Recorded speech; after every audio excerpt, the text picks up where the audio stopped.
On September 9th, 1975, NASA launched Viking 2, the successor to the Viking 1 lander. By August 7th, it entered the orbit around Mars and touched down safely the following month.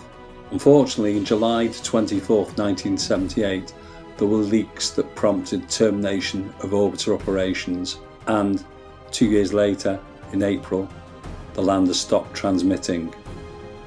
How things have changed.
My name is Katie Stack Morgan, and I study rocks on other planets. So Mars 2020 will be seeking signs of ancient life in the rock record of Mars. The instruments are really well suited to look for things that we call biosignatures, which are signs that ancient life might have been there in the past.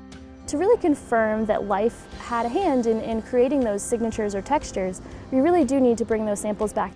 We have capabilities in laboratories here on Earth that we can't fit in a compact instrument on a rover. This is the Mars Yard, and this is where our rovers practice driving over rocky terrain. We work together with the engineers to understand what type of terrain the rover can handle so that we can get to the most exciting places, which are often the most challenging. So our landing site for Mars 2020 is Jezero Crater. What's really exciting about Jezero is that it has a beautifully preserved delta. They tend to be a really good place to preserve evidence of past life. And we look for things like organic matter that get concentrated in the rocks of a delta. So this rock is a sandstone, not unlike a rock that we might actually find in Jezero Crater. We would be interested in sampling a rock like this to understand what each individual sand grain has to tell us about Mars and its evolution.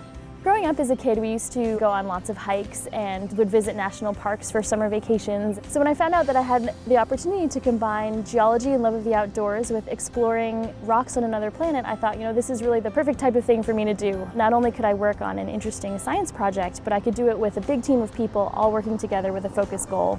And I thought, that's what I want to do. An evolution experience.